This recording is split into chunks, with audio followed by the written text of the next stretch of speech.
Amen. Ek begroet ons apostel, elke pastoor, elke broer en suster is begroet in daardie wonderlike naam van die Here. Keimos is begroet in daai oorwinningsnaam van die Here.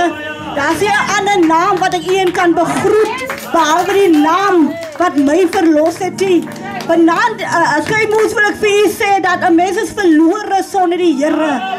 En ek wil hierdie lied sing om vir u te bemoedig. Om vir u te sê dat sonder die Here is jy niks. As jy die Here het, het jy alles gevind. Ek wil net die lied sing tot eer van die Here.